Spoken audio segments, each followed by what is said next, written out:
Good morning students. आज आपका नया टॉपिक है financial statement of not for profit organisation. देखिए, हमें फाइनेंशियल स्टेटमेंट तैयार करनी है, यानी कि बैलेंस शीट तैयार करनी है of not for profit organisation. अभी तक आपने जो +1 में पढ़ा है वो सोल प्रोप्राइटरशिप के बारे में पढ़ा है। आपने उनकी बैलेंस शीट तैयार की थी, ठीक है। वो कोई ना कोई बिजनेस कर रहे थे, ट्रेडिंग का काम कर रहे थे। यहाँ आपने पार्टनरशिप पढ़ी है, पार्टनरशिप में भी कोई ना कोई बिजनेस किया जा रहा था, ठीक है। लेकिन ये एक ऐसी ऑर्गेनाइजेशन है जिसका पर्पस प्रॉफिट कमाना नहीं है। हमें उन ऑर्गेनाइजेशन की क्या करनी है, बैलेंस शीट तैयार करनी है। तो इस टॉपिक का नाम है financial statement of not for profit organisations. उन ऑर्गेनाइजेशन का बैलेंस शीट जिनका पर्पस प्रॉफिट कमाना नहीं होता है, ठीक है। अब आप लोग पूछेंगे कि ऐसे इंस्टीट्यूशन कौन से होते हैं जिनका पर्पस प्रॉफिट कमाना नहीं होता है। तो इनमें हमारे हॉस्पिटल्स आ जाते हैं जिनका पर्पस सर्विस देना होता है। एक्चुअल में ये सारे के सारे सर्विस सेंटर्स हैं, ये सर्विस प्रोवाइड करते हैं, ठीक है। चाहे वो स्कूल हो गया, चाहे टेम्पल हो गए, मंदिर हो गए, गुरुद्वारे हो गए, चैरिटेबल इंस्टीट्यूशन हो गए, ठीक है। चाहे लिटरेरी सोसाइटी होगी, आपकी साहित्यिक सोसाइटी होती है, ठीक है। आपकी लाइब्रेरीज हो गई, क्लब हो गए। इन सब का जो मेन पर्पस होता है वो प्रॉफिट कमाना नहीं होता बल्कि सर्विस देना होता है। तो हम इन ऑर्गेनाइजेशन के क्या करेंगे, बैलेंस शीट तैयार करेंगे, ठीक है। यहाँ आपको मैं 2 बातें क्लियर कर देता हूँ। देखिए, जब आप सोल प्रोप्राइटरशिप तैयार करते हैं तो आप वहाँ पर क्या तैयार करते हैं, प्रॉफिट एंड लॉस अकाउंट तैयार करते हैं, उसके बाद बैलेंस शीट तैयार करते हैं। हम यहाँ पर प्रॉफिट एंड लॉस अकाउंट नहीं बनाएंगे क्योंकि हमारा पर्पस प्रॉफिट कमाना नहीं होता है, ठीक है। बल्कि not for profit and organisation का जो मेन पर्पस है वो सर्विस देना होता है, सोशल सर्विस करना होता है। तो हम इनका प्रॉफिट एंड लॉस अकाउंट तैयार नहीं करेंगे बल्कि हम लोग इनका एक अलग अकाउंट तैयार करेंगे जिसका नाम है इनकम एंड एक्सपेंडिचर अकाउंट। और उसके बारे में हम अब अभी आपको डिटेल बताएंगे। नोट कर लो अपनी नोटबुक के अंदर, साथ साथ लिखते जाओ। हमें एक तो यहाँ पर बैलेंस शीट तैयार करनी है और दूसरा हमारे को तैयार करना है इनकम एंड एक्सपेंडिचर अकाउंट, ठीक है। और जो ये सभी अकाउंट्स तैयार किए जाएंगे, ये आपके तैयार किए जाएंगे, आपके पास क्वेश्चन में रिसिप्ट एंड पेमेंट अकाउंट बना करके दिया हुआ होगा। हालांकि आपको इलस्ट्रेशन नंबर 1 है, उसके अंदर तो आपको रिसिप्ट एंड पेमेंट अकाउंट बनाना पड़ेगा, लेकिन बाकी सभी क्वेश्चंस के अंदर आपको रिसिप्ट एंड पेमेंट अकाउंट बना हुआ दे रखा होगा। वहां से आपको 2 बैलेंस शीट तैयार करनी है। एक तो आपको ओपनिंग बैलेंस शीट, दूसरा आपको इनकम एंड एक्सपेंडिचर अकाउंट।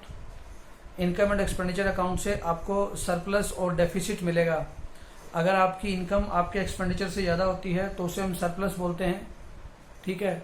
और अगर इनकम एक्सपेंडिचर से कम है तो उसे हम डेफिसिट बोलते हैं, जैसा कि आप प्रॉफिट एंड लॉस अकाउंट में करते थे। अगर प्रॉफिट एंड लॉस का क्रेडिट बैलेंस डेबिट बैलेंस से ज़्यादा है तो आपका प्रॉफिट आता था और वो प्रॉफिट आप लोग कैपिटल में प्लस कर देते हैं। यहाँ हमारे पास कैपिटल नहीं होगा बल्कि कैपिटल फंड गिवन होगा। तो जो हम अपना कैश का, जो हमारा इनकम एंड एक्सपेंडिचर का बैलेंस आएगा, अगर प्लस आएगा तो हम उसे कैपिटल फंड में प्लस कर देंगे, और अगर आपका डेफिसिट आएगा तो हम इसे क्या कर देंगे, माइनस कर देंगे, ठीक है। अब आइए, हमारा जो सबसे पहला टॉपिक है, कहता है आफ्टर स्टडिंग दिस चैप्टर, आप इस चैप्टर को पढ़ने के बाद you should be able to understand meaning of not for profit organisation, जो कि मैं आपको अभी बताऊंगा। रिसिप्ट एंड पेमेंट अकाउंट, ये भी मैं आपको अभी बताऊंगा। And income and expenditure account, ठीक है। इन सब के बारे में आपको मालूम होगा। आ जाइए हम शुरू करते हैं meaning of not for profit organisation के बारे में। कहता है, देखते जाइए, there are certain organisations which are formed, कहता है कुछ संस्थाएं ऐसी होती हैं विच आर फॉर्म्ड, जो कि बनाई जाती है, not to earn profit, profit कमाने के लिए नहीं, बट टू रेंडर सर्विस, लेकिन वो क्या करती हैं, सर्विस प्रोवाइड करने का काम करती हैं, टू इट्स मेंबर। ध्यान रखना, जो नॉट फॉर प्रॉफिट ऑर्गेनाइजेशन है उसके अंदर हम लोग पार्टनर नहीं बोलते हैं बल्कि क्या बोलते हैं, मेंबर बोलते हैं। जो इसमें काम करने वाले या जिनका हिस्सा होता है उसको मेंबर बोलते हैं। पहले हम उनको पार्टनर बोलते थे, ठीक है। Render service to its members and to the public. ये जो ऑर्गेनाइजेशन मिल करके बनाई है, मान लीजिए 4 लोगों ने मिलकर इसे बनाया है, तो ये जो कुछ भी बनाएंगे, एक तो पब्लिक को सर्विस प्रोवाइड करेंगे, मार्केट से सस्ता अवेलेबल कराएंगे, और एक इसके मेंबर्स को सस्ता अवेलेबल कराएंगे, चीप रेट पर अवेलेबल कराएंगे। सच ऑर्गेनाइजेशंस इंक्लूड क्लब। इनमें क्या क्या आते हैं? इनमें club, hospitals, libraries, schools, religious institutions, धार्मिक संस्थाएं, चैरिटेबल इंस्टीट्यूशन, चंदा लेने वाली संस्थाएं, and literary society etcetera. These non profit seeking entities. Entities का मतलब ये जो नॉट फॉर प्रॉफिट ऑर्गेनाइजेशन है, इन्हें एंटिटी भी बोल देते हैं। These not profit seeking entities exist with A primary motive of providing service. इनका जो मेन मोटिव है वो सरप्लस या डेफिसिट करना नहीं है, यानी कि प्रॉफिट या लॉस कमाना नहीं है। इनका जो मेजर ऑब्जेक्टिव है वो है सर्विस प्रोवाइड करना। सच एज एक क्लब जैसे स्पोर्ट्स क्लब हो गया, ठीक है। एक club provide sports and recreational facilities. एक क्लब क्या करता है? स्पोर्ट्स की फैसिलिटी अवेलेबल कराता है, ठीक है। A hospitals render medical services. एक हॉस्पिटल मेडिकल की सर्विस प्रोवाइड करता है। A literary society promotes arts and culture. Literary का मतलब हो गया साहित्य की जो सोसाइटी होती है, ये आर्ट्स को, कलाकारी को और कल्चर, संस्कृति को बढ़ावा देती है। And an association may also be form to protect the rights of its members, ठीक है। एंड एन एसोसिएशन जो एक संस्था होती है, मिलके बनती है, may also be form to protect, एक एसोसिएशन तैयार की जाती है जो भी इसके मेंबर्स होते हैं उनके राइट को प्रोटेक्ट बचाती है। दो the main source of income of such organisation its membership subscription. देखिए, कहता है कि इन संस्थाओं की इनकम का सोर्स क्या होता है और ये संस्थाएं पैसा कहाँ कहाँ खर्च करती हैं। देखिए, नॉट फॉर प्रॉफिट ऑर्गेनाइजेशन, मान लीजिए एक चैरिटेबल इंस्टीट्यूशन है। अब इसकी इनकम का सोर्स क्या होगा? इसकी इनकम का सोर्स होगा जो भी मेंबर होंगे वो इसके पहली बार जब मेंबर बनेंगे, जिसे हम लोग गेट वे एंट्री बोलते हैं। जैसे आप लोग अपने मोबाइल का भी सब्सक्रिप्शन लेते हैं, जियो का नया नंबर लेते हो तो 99 का रिचार्ज कराते हो आप, तो वो 1 साल के लिए आप सब्सक्राइब कर लेते हो। उसी प्रकार से जो इसके मेंबर आते हैं उन्हें भी मेंबरशिप सब्सक्रिप्शन पे करना पड़ता है हर साल के लिए। तो इनकी इनकम का सबसे बड़ा सोर्स हो गया सबसे पहले मेंबरशिप सब्सक्रिप्शन। जो इसके मेंबर है सब्सक्रिप्शन पे करते हैं। फिर इनको अगर जो चंदा मिलता है, और ग्रांट का मतलब होता है अनुदान, ये भी एक तरह का चंदा हो गया। They may also undertake trading activity in order to some profits. कहता है कि ये कुछ ट्रेडिंग का भी एक्टिविटी का काम करते हैं, यानी कि व्यापार का भी काम करते हैं कुछ प्रॉफिट कमाने के लिए, ताकि इसके मेंबर्स को जो है ना, जो मेंबरशिप सब्सक्रिप्शन हुआ है, मतलब इसकी इनकम भी इतनी हो सके कि ये लोगों को फैसिलिटी भी प्रोवाइड कर सके। ऐसा तो है नहीं कि कोई घाटे में काम करेगा। तो ठीक है, ये लोग कुछ ट्रेडिंग एक्टिविटी भी काम करते हैं प्रॉफिट को कमाने के लिए। Such profit is also used for the furtherance of the goal of the organization. और जो ये प्रॉफिट होगा हमारी ऑर्गेनाइजेशन जो बनाई गई है उसके गोल को बढ़ाने के लिए, उसको पूरा करने के लिए यूज किया जाएगा। ऐसा नहीं है कि इनका मेन पर्पस ट्रेडिंग एक्टिविटी ही बन जाएगा, ठीक है। तो ये थी नॉट फॉर प्रॉफिट ऑर्गेनाइजेशन। एक ऐसी संस्थाएं हैं जिनका पर्पस सर्विस देना होता है, जैसे चैरिटी इंस्टीट्यूशन हो गया, जहां पर हमें इनकी इनकम का सोर्स और एक्सपेंडिचर के बारे में बात करनी है। इनकम का सबसे पहले आ जाता है membership subscription, donation and grants. ये इनकी इनकम का सोर्स है जो कि इनको बार बार मिलती है। हालांकि हम इनके बारे में डिटेल आगे पढ़ेंगे अभी। As the main of these organisation is not to earn profit, they do not prepare trading and profit and loss account. जैसा कि मैंने पहले ही बताया कि इन ऑर्गेनाइजेशन का मेन पर्पस प्रॉफिट कमाना नहीं होता है, ठीक है। तो they do not prepare trading and profit and loss account, इसलिए वो trading and profit and loss account को तैयार नहीं करती हैं। But still they have to maintain proper accounts, लेकिन उन्हें अपने अकाउंट्स को पूरा तैयार करना होता है। This is also a legal requirement, कानूनी तौर पर ये जरूरी हो जाता है अपने अकाउंट्स को पूरा करना। And they would also like to know whether their current income are sufficient to meet their current expenses. वो ये भी देखते हैं कि जो इनकी इनकम आ रही है क्या वो उनके सभी खर्चों को पूरा करने के लिए काफ़ी है या नहीं है। For this purpose they prepare an income and expenditure account, यानी कि वो अपने इनकम का एक्सपेंडिचर के साथ मैच करेंगे और उसके बाद वो क्या करते हैं, अपना एक इनकम एंड एक्सपेंडिचर अकाउंट तैयार करते हैं इनको मैच करने के लिए, which is similar to a profit and loss account of a profit seeking entity. जो कि बिल्कुल प्रॉफिट एंड लॉस अकाउंट की तरह ही होता है। आपको मैं बता देता हूँ कि प्रॉफिट एंड लॉस अकाउंट की जो नेचर होती है वो नॉमिनल अकाउंट की होती है, और इनकम एंड एक्सपेंडिचर अकाउंट की भी जो नेचर होती है वो भी नॉमिनल अकाउंट की ही होती है। और नॉमिनल अकाउंट का रूल आपको पता है, debit all expenses and losses and credit all income and gain. ठीक है।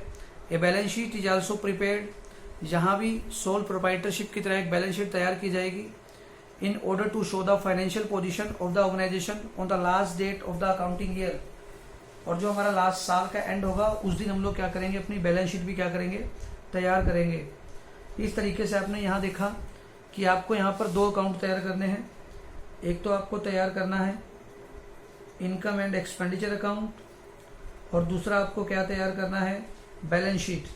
लेकिन आपको बता देता हूँ कि बैलेंस शीट आपको यहाँ 2 तैयार करनी है।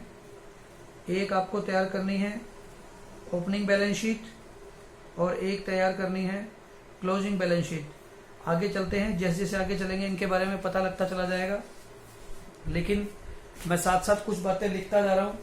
आप भी जो है ना इनको नोट करते जाओ, क्योंकि जैसे जैसे आप साथ साथ नोट करोगे आपको याद होती जाएंगी। इस चैप्टर में हमारे को टर्म्स को ज़्यादा याद करना है। देखो आपने यहाँ पढ़ा है, एक तो भाई इनकी इनकम का सोर्स क्या क्या होगा, और दूसरा हमारे को कौन कौन से अकाउंट तैयार करने हैं। मैं साथ साथ आपको बनाता हुआ लेके चलता हूँ। देखिए हम लोग एनपीओ तैयार कर रहे हैं। अगर मैं इनकम की बात करता हूँ तो जो इनकम का सोर्स है, सबसे पहले आ गया सब्सक्रिप्शन, जो कि मेंबर पे करते हैं।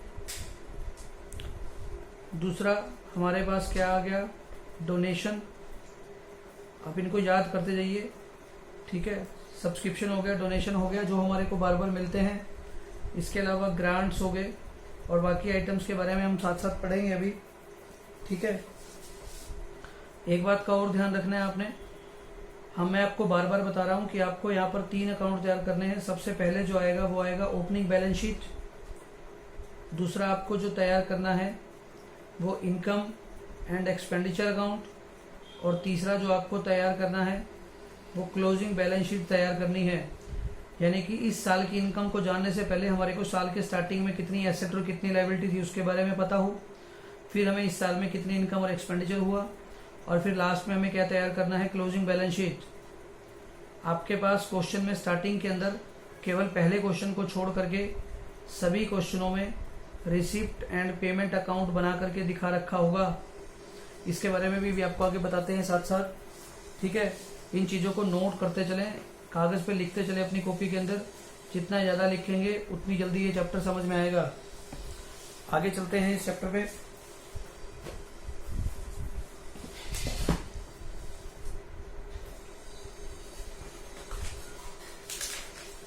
देखिए हम पढ़ रहे हैं मेन फीचर्स और characteristics of not for profit organisation.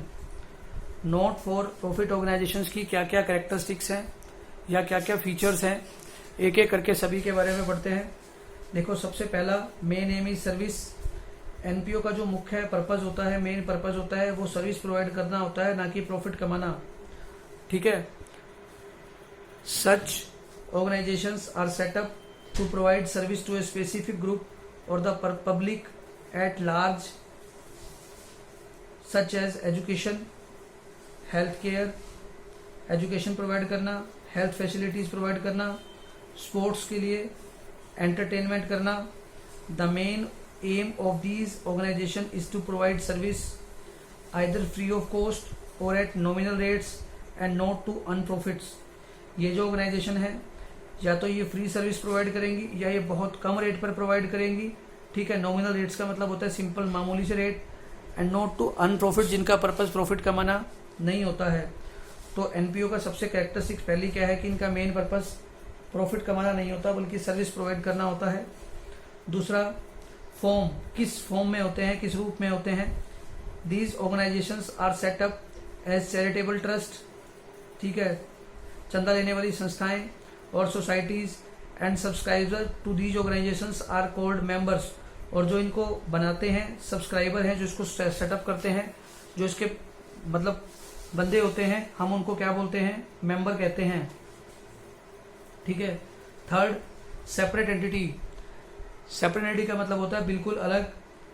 NPO not for profit organisation को हम शॉर्ट में बोल सकते हैं NPO are treated as a separate entity distinct from its members. हम इसे एक अलग एंटिटी मानते हैं, एक अलग बिजनेस मानते हैं। फ्रॉम इट्स मेंबर्स, इसके मेंबर से बिल्कुल अलग मानते हैं, भाई इसकी जो रियलिटी है वो अपने मेंबर से बिल्कुल अलग है। In other words it is not affected by the admission of new member. अगर कोई नया मेंबर एडमिशन हो जाता है या कोई रिटायर हो जाता है या किसी की डेथ हो जाती है या कोई इंसॉल्वेंट हो जाता है तो उसका हमारी इस एनपीओ के ऊपर कोई भी फर्क नहीं पड़ता है। मैनेज्ड बाय इलेक्टेड मेंबर्स, जो एनपीओ को संभालते हैं बहुत सारे मेंबर्स में से क्या करते हैं, अपने में से कुछ मेंबर को चूज कर लेते हैं, वही सारी एनपीओ को संभालते हैं, जो उनका हेड बना दिया जाता है जिसे हम लोग, ठीक है। These organisations are usually managed by a managing committee और executive committee elected by its members, जो कि इसके मेंबर की तरह चूज किए जाते हैं। मेजर सोर्स ऑफ इनकम, इनकी इनकम का सबसे बड़ा सोर्स क्या भी मैंने आपको बताया था। The major source of their income usually are subscription from their members, इसके मेंबर जो सब्सक्रिप्शन पे करते हैं, एनुअल सब्सक्रिप्शन बोलते हैं इसे।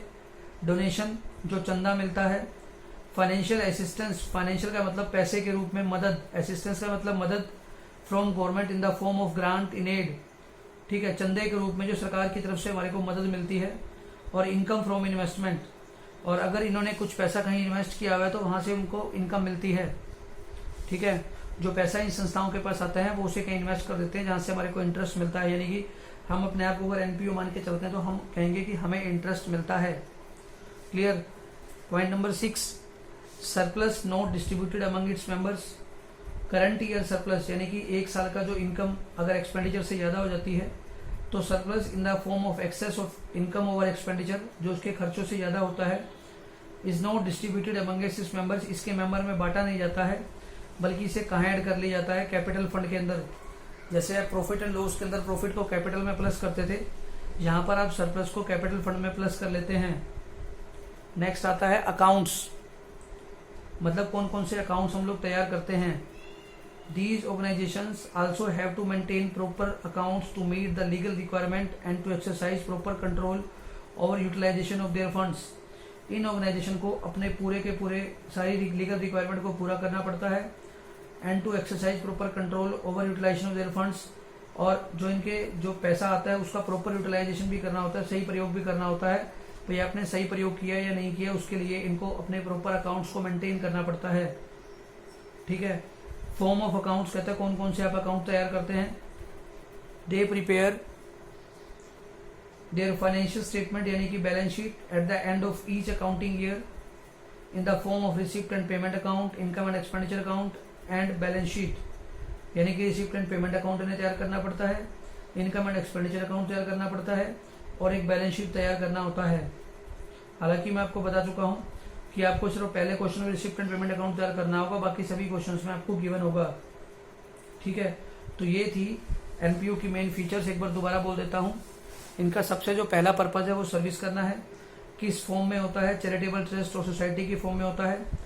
इसके मेंबर इससे बिल्कुल अलग होते हैं, ठीक है। मेंबर आते रहते हैं जाते रहते हैं, डेथ हो जाए रिटायर, उसका हमारी एनपीओ के ऊपर कोई फर्क नहीं पड़ता। और जो इसको संभालता है वो इसके मेंबर्स में से हम चूज कर लेते हैं, वो संभालते हैं। इनकी इनकम का जो मेन सोर्स है वो डोनेशन है, सब्सक्रिप्शन है, सरकार की तरफ से मदद है, और इनकम फ्रॉम इन्वेस्टमेंट होती है। और जो इनका सरप्लस आता है वो बांटा नहीं जाता है, बल्कि कैपिटल फंड में प्लस कर दिया जाता है। और जो ये अकाउंट तैयार करते हैं, ठीक है, दीज ऑर्गेनाइजेशंस, ये अपनी लीगल रिक्वायरमेंट पूरी करनी पड़ती है, और ताकि वो अपने पैसे का सही तरीके से प्रयोग कर पाए। और ये कौन कौन से अकाउंट तैयार करते हैं ये भी आपको बता दिया। ये receipt and payment account, income and expenditure account and balance sheet तैयार करते हैं, ठीक है। आगे चलते हैं। आगे बोलता है financial statement of not for profit organisation. Not for profit organisation में कौन कौन से अकाउंट तैयार किए जाते हैं, सेम बार बार बोल रही है। Not for profit organisations also prepare their financial statement more or less on the lines of the profit seeking organizations. The financial statement of NPO are receipt and payment account, income and expenditure account and the balance sheet, ठीक है। ये तीन account आपको तैयार करने होते हैं। सिर्फ पहले क्वेश्चन में ये तैयार करना है, बाकी सभी क्वेश्चन में दोनों तैयार करने होंगे। बैलेंस शीट आपके दो फॉर्म है, ओपनिंग बैलेंस शीट और क्लोजिंग बैलेंस शीट, उसके बारे में भी आपको बताएंगे साथ साथ। तो सबसे पहले जो जरूरी आता है रिसीप्ट एंड पेमेंट अकाउंट के बारे में हमारे को पता होना चाहिए, ठीक है। आपको एक बात बता दूं, जो रिसिप्ट एंड पेमेंट अकाउंट होता है वो बिल्कुल कैश बुक की तरह होता है। आपने +1 में कैश बुक पढ़ा है। कैश बुक में आपने देखा है कि डेबिट साइड में केवल जो कैश रिसीव होता है, कैश बुक की जो नेचर होती है आपको पता है, कैश की नेचर रियल अकाउंट की होती है। इसका रूल आप लगाते हो, debit what comes in and credit what goes out.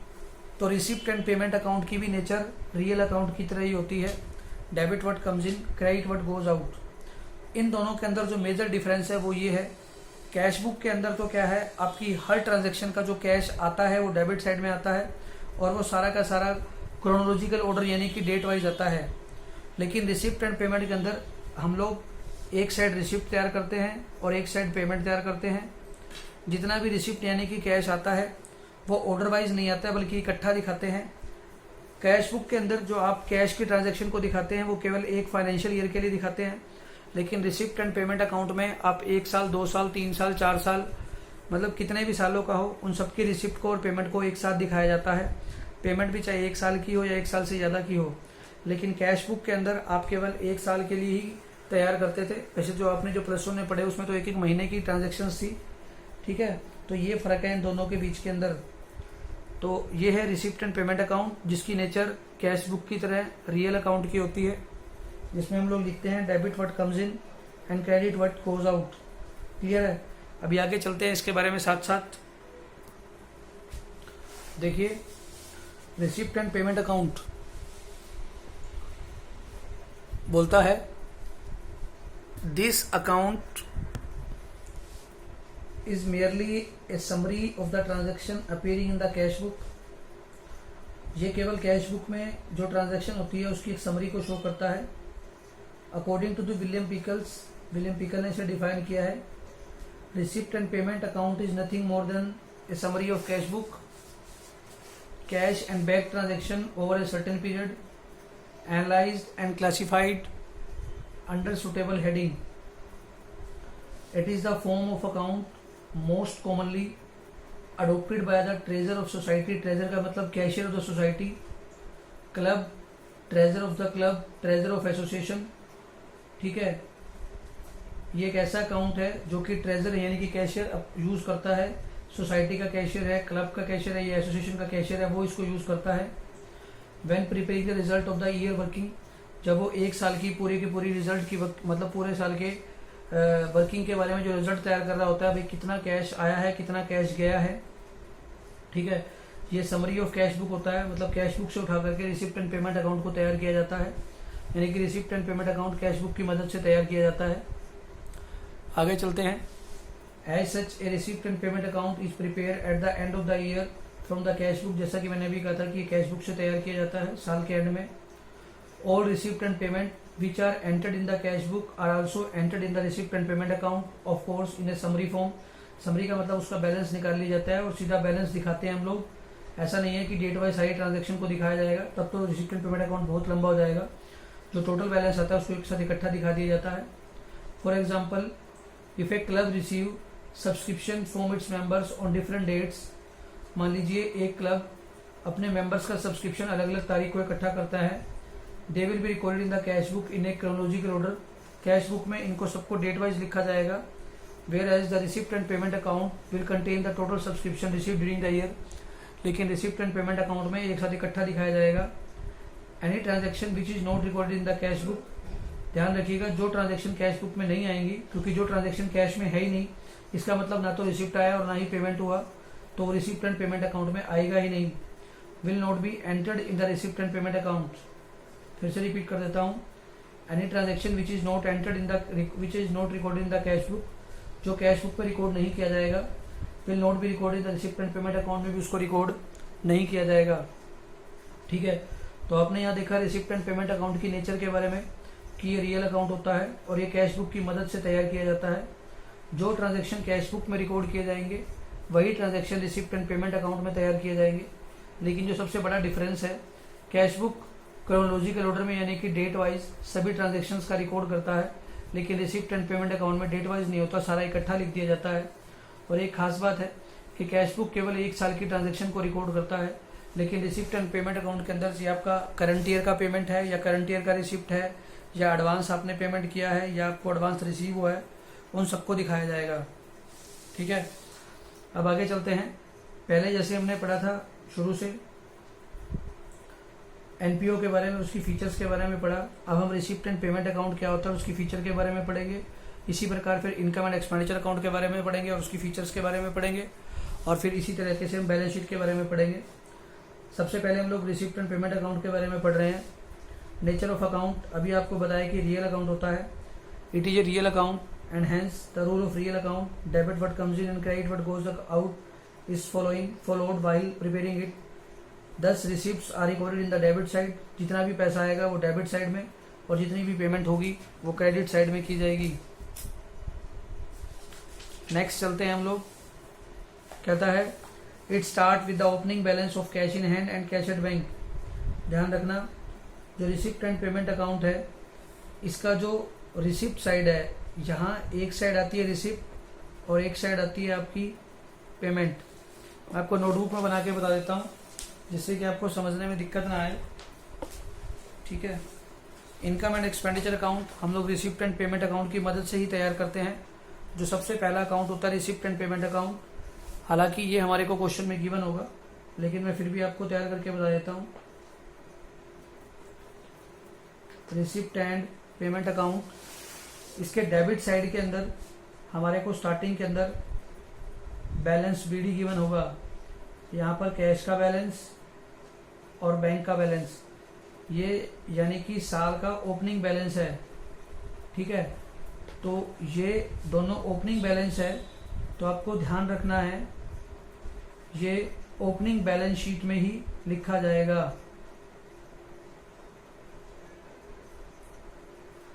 कहाँ लिखा जाएगा? ये आपका ओपनिंग बैलेंस शीट में ही इसे रिकॉर्ड किया जाएगा। और रिसिप्ट एंड पेमेंट अकाउंट के लास्ट में आपको लिखा हुआ मिलेगा बाय बैलेंस बीडी, कैश का और बैंक का। तो इसका मतलब ये है कि ये आपका क्लोजिंग बैलेंस है, यानी कि ये आपको क्लोजिंग बैलेंस शीट की एसेट साइड में लिखना होगा। ठीक है, एक बात ध्यान रखना, कैश का हमेशा डेबिट बैलेंस होता है लेकिन बैंक का बैलेंस डेबिट भी हो सकता है और क्रेडिट भी हो सकता है। अगर डेबिट बैलेंस है तो हम लोग, ठीक है, ओपनिंग बैलेंस शीट की एसेट साइड में लिख देंगे, और अगर बैंक का बैलेंस क्रेडिट है तो आपको यहाँ लिखा हुआ मिलेगा बाय बैलेंस बीडी, बैंक का। तो ये आप ओपनिंग बैलेंस शीट के अंदर कहाँ लिखेंगे? लायबिलिटी साइड में लिखेंगे, क्योंकि ये आपका एक तरीके का क्या बन जाएगा? बैंक ओवरड्राफ्ट बन जाएगा। ठीक है, इसके बाद हमारे को साल में जितना भी रिसिप्ट आया है यहाँ आपका रिसिप्ट साइड लिखा जाता है क्योंकि रियल अकाउंट है, और यहाँ आपका पेमेंट लिखा जाता है। Debit what comes in, credit what goes out, जितनी भी पेमेंट होगी वो यहाँ से जाएगी, जितना भी ये कैश आएगा वो आपका रिसिप्ट साइड में आएगा। मेरा जो समझाने का मकसद था वो यही था कि रिसिप्ट एंड पेमेंट अकाउंट के जो स्टार्टिंग में कैश और बैंक का बैलेंस लिखा होगा ये आपका ओपनिंग बैलेंस शीट में जाएगा। इसको एक नोटबुक साथ में लेके बैठना, लिखते रहना। और जो इसके लास्ट में बैलेंस गिवन होगा ये आपका क्लोजिंग बैलेंस शीट के अंदर जाएगा। ठीक है, क्लोजिंग बैलेंस शीट की एसेट साइड में, वो ओपनिंग बैलेंस शीट की एसेट साइड में जाएगा और ये क्लोजिंग बैलेंस शीट की एसेट साइड में जाएगा। चलिए आगे चलते हैं। जैसे जैसे आइटम्स आती रहेंगी मैं आपको बताता रहूँगा ताकि आपको कोई समस्या ना हो। ठीक है, कहता है देखिए, cash in hand always show a debit balance and will therefore be written on its debit side. Cash in hand का जो ओपनिंग बैलेंस होगा वो हमेशा डेबिट साइड में लिखा हुआ मिलेगा, तो बैलेंस शीट की एसेट में जाएगा। एंड कैश एट बैंक में शो ए डेबिट और फेवरेबल बैलेंस। डेबिट और फेवरेबल का मतलब एक ही मतलब होता है, in which case it will be written on its debit side. But if bank balance is an overdraft balance, जैसा कि मैंने अभी आपको बताया है कि अगर वो क्रेडिट साइड में लिखा हुआ है रिसिप्ट एंड पेमेंट अकाउंट के, यानी कि पेमेंट साइड में लिखा हुआ है, तो it will be placed on the credit side. ठीक है, तो ये आपको बैलेंस शीट में कहाँ दिखाना पड़ेगा? लायबिलिटी साइड में दिखाना पड़ेगा। ठीक है, ओके, आगे चलते हैं। Nature of items recorded on the debit side. Receipt and payment के डेबिट साइड में क्या क्या लिखा जाता है? It is a summary of cash book, मतलब रिसिप्ट साइड में क्या क्या लिखा जाता है। All cash receipts are shown on the debit side of account irrespective of the fact whether they are of capital nature और रिवेन्यू नेचर। ध्यान रखना रिसिप्ट एंड पेमेंट अकाउंट में चाहे वो रिवेन्यू नेचर का है चाहे वो कैपिटल नेचर का है, हर तरह का ट्रीटमेंट लिखा जाएगा। चाहे वो करंट ईयर का है, चाहे वो प्रीवियस ईयर का है, और चाहे वो एडवांस है। एडवांस को बोल दिया इसने next year. For example receipt of subscription is a revenue receipt. Subscription, अब आपको रिवेन्यू और कैपिटल नेचर थोड़ा डिफरेंस बता दूं। एक एनपीओ के रिवेन्यू नेचर की इनकम वो होगी जो उसको बार बार मिलेगी, और कैपिटल नेचर का इनकम वो होता है जो उसको बार बार नहीं मिलता है। ठीक है, जैसे लाइफ मेंबरशिप फी, यहाँ एक नया वर्ड आएगा लाइफ मेंबरशिप फी। जब मेंबर आते हैं तो वो लाइफ में एक ही बार पे करते हैं, बार बार पे नहीं करते हैं। बार बार तो उन्हें केवल सब्सक्रिप्शन पे करना पड़ता है। ठीक है, तो वो होगा आपका रिवेन्यू नेचर का। लेकिन जो एक ही बार लाइफ मेंबरशिप फी पे किया है वो आपका कैपिटल नेचर का है। ठीक है, जैसे कि आपने लगातार से पढ़ते आ रहे हैं रिवेन्यू नेचर और कैपिटल नेचर में डिफरेंस, सेम वही चीजें चल रही हैं। ठीक है, moreover the receipt for subscription whether for the year end 31 March 2017, 18 और 19 will be written on debit side. आपने अगर कुछ रिसीव किया है, चाहे वो करंट ईयर का, चाहे वो प्रीवियस ईयर का, चाहे एडवांस ईयर का या नेक्स्ट ईयर का, वो सब आप रिसिप्ट साइड में लिखेंगे। ठीक है, यानी कि डेबिट साइड में लिखेंगे। Nature of items record on the credit side, credit side में किनको लिखेंगे, सेम वही बात। Likewise all cash payments are shown on its credit side irrespective of the fact whether they are of capital nature or of revenue nature and whether they relate to current year, previous year और next year। चाहे किसी भी nature का आपने खर्चा किया है, revenue nature का या कैपिटल नेचर का, वो सबका सब कहाँ आएगा। ठीक है, पेमेंट साइड में आएगा। फिर बोलता है closing balance of this account shows closing balance of cash in hand at bank. मैंने भी आपको बताया रिसिप्ट एंड पेमेंट अकाउंट का जो लास्ट में कैश इन हैंड और बैंक का बैलेंस लिखा होगा वो आप क्लोजिंग बैलेंस शीट में लिखेंगे। This account is balanced at the end of the year by entering the closing balance of cash in hand at bank on the credit side. However, if the closing balance is bank overdraft, it shall be shown on the debit side. अगर आपका जो bank overdraft है, जैसे कि हमने ऊपर पढ़ा था, बैंक का डेबिट बैलेंस है तो रिसिप्ट साइड में आएगा, और क्रेडिट बैलेंस है तो पेमेंट साइड में आएगा। इसी तरीके से अगर आपका कैश और बैंक का बैलेंस डेबिट है तो वो तो आप क्लोजिंग बैलेंस शीट के अंदर पेमेंट साइड में लिखा हुआ मिलेगा। ठीक है, और अगर आपका बैंक ओवरड्राफ्ट का बैलेंस है तो वो आपको रिसिप्ट साइड में मिलेगा। इसका मतलब है वो आपकी ओवरड्राफ्ट बैलेंस है तो वो क्लोजिंग बैलेंस शीट के अंदर ओवरड्राफ्ट में ही जाएगा। पर्पज, हम रिसिप्ट एंड पेमेंट अकाउंट क्यों तैयार करते हैं। This account does not tell us whether the current income exceed the current expenditure, क्योंकि इसमें करंट ईयर, प्रीवियस ईयर और नेक्स्ट ईयर सभी का रिकॉर्ड किया जाता है, इसलिए ये हमारे को करंट ईयर की इनकम और एक्सपेंडिचर के बारे में नहीं बताता है।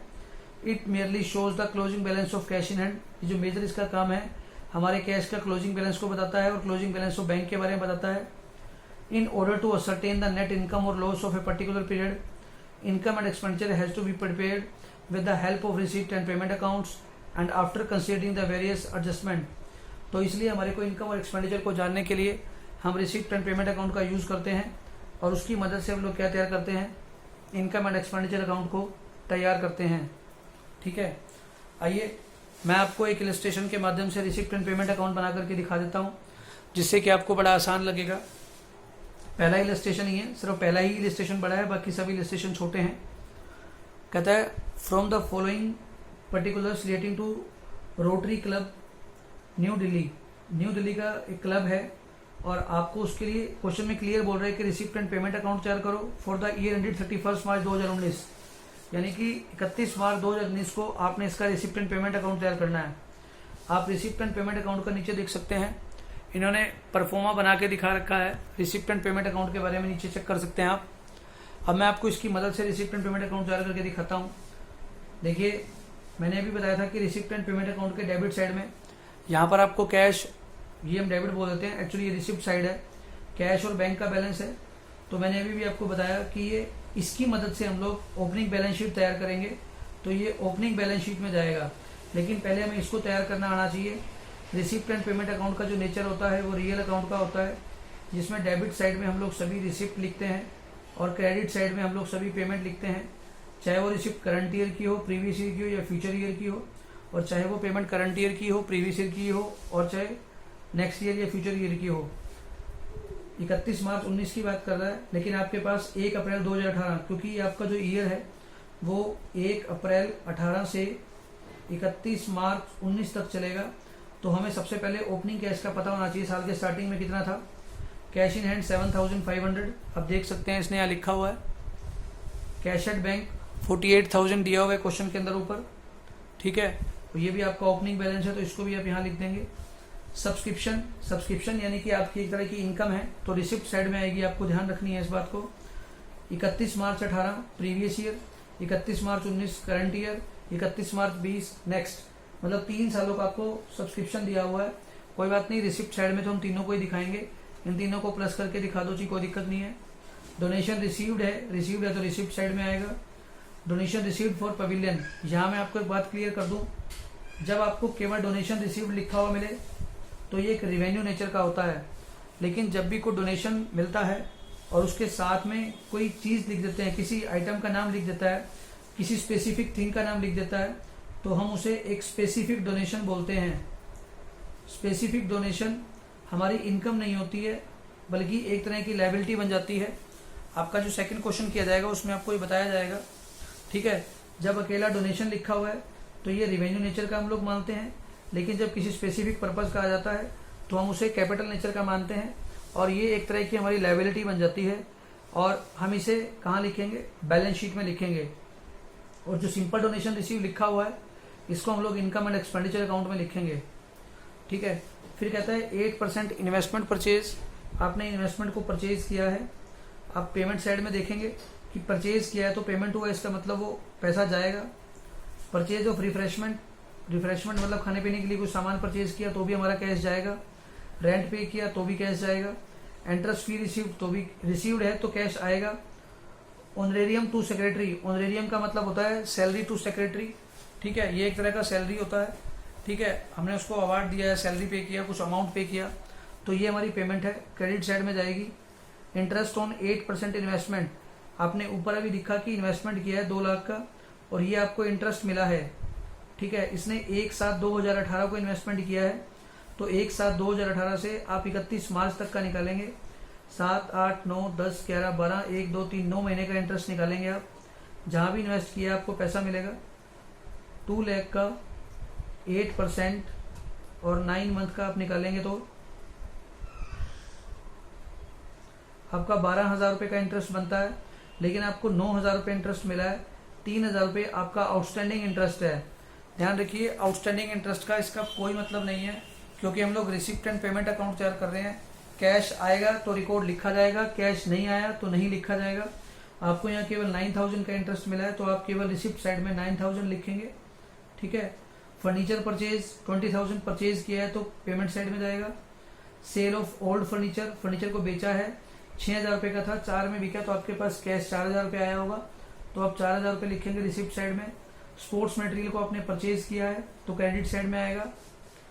सेल ऑफ रिफ्रेशमेंट, रिफ्रेशमेंट को सेल किया है तो आपको कैश मिला होगा। सैलरी एंड वेजेस पे किया है तो कैश जाएगा, पेमेंट साइड में जाएगा। Sports expense including unpaid expense, देखिए जो स्पोर्ट्स एक्सपेंस है टोटल 25,000 के हैं, इसमें आपको साथ में लिखा हुआ है इंक्लूडिंग अनपेड एक्सपेंस। अनपेड का मतलब है अभी तक पे नहीं किया, जब पे नहीं किया तो पेमेंट में आएगा ही नहीं, तो इसका मतलब है टोटल एक्सपेंस 25,000 है, जिसमें 5,000 अनपेड एक्सपेंस को ऐड किया हुआ है। तो जब पे ही नहीं किया तो रिकॉर्ड क्यों करना, तो हम लोग इसको पेमेंट साइड में 25 माइनस के 5 केवल 20,000 ही लिखेंगे। मैं बार बार बोल रहा हूँ, कैश जितना आएगा वो लिखा जाएगा, कैश जितनी पेमेंट होगी वो लिखी जाएगी। अगर कैश नहीं आया है, जैसे इंटरेस्ट के ऊपर, इनकम इन्वेस्टमेंट के ऊपर इंटरेस्ट रिसीव करना था वो रिसीव नहीं हुआ है तो उसकी कोई एंट्री नहीं होगी। इसी प्रकार से जब आपने ये पे नहीं किया तो आपकी तरफ से कैश नहीं किया तो उसकी कोई एंट्री नहीं होगी। और ये साल के एंड में आपको क्लोजिंग कैश दिया हुआ है 6,200 का, देख सकते हैं आप। रिसिप्ट एंड पेमेंट अकाउंट के लास्ट में कैश का बैलेंस दे दिया है, ठीक है। और बैंक का बैलेंस, ठीक है, इन्होंने बैलेंसिंग फिगर से निकाला है कितना, 1,54,300। जब दोनों साइड को बैलेंस किया तो आपका रिसिप्ट साइड पेमेंट साइड से ज़्यादा आया, तो जो डिफरेंस आएगा वो आपका क्या बन जाएगा, ठीक है। रिसिप्ट साइड आपका पेमेंट साइड से ज़्यादा आएगा, जो डिफरेंस आएगा वो आपका बन जाएगा बैंक का बैलेंसिंग फिगर अमाउंट। क्लियर। तो ये था आपका रिसिप्ट एंड पेमेंट अकाउंट। इसके बारे में वर्किंग नोट्स बता देता हूँ एक बार। एक्चुअल कैश रिसीव्ड और paid is recorded in receipt and payment account. Whether it is related to past year, current year और नेक्स्ट ईयर। एक्चुअल में जो कैश रिसीव होगा या पे होगा केवल उसी का रिकॉर्ड रखा जाएगा। All cash receipt and payment are recorded, हर तरह का कैश रिसिप्ट एंड पेमेंट लिखा जाएगा रिसिप्ट एंड पेमेंट अकाउंट के अंदर, whether they are of capital nature और रिवेन्यू नेचर, जो कि मैं पहले ही बता चुका हूँ। Non cash items such as unpaid expense, अगर आपने कोई पे नहीं किया तो उसकी कोई ट्रांजेक्शन नहीं होगी। डेप्रिसिएशन की कोई एंट्री नहीं होगी, डेप्रिसिएशन कैश में नहीं दिया जाता है, ठीक है। Are not recorded in the receipt and payment account because these are not paid in the cash, that is why it will not be recorded in the receipt and payment account. तो यहाँ तक आपका receipt and payment account clear हो जाता है। Next video में आपको income and expenditure account और उसके बाद एक क्वेश्चन करके दिखाएंगे और बैलेंस शीट की भी आइटम है, ठीक है। तो नेक्स्ट वीडियो में आपको इनकम एंड एक्सपेंडिचर अकाउंट और बैलेंस शीट की डिटेल को बताया जाएगा और उसके बाद जो नेक्स्ट क्वेश्चन स्टार्ट होगा वहां से आपका क्वेश्चन स्टार्ट होना शुरू होगा, ठीक है। आप यहाँ तक की सारी थ्योरी को रीड कर लीजिए।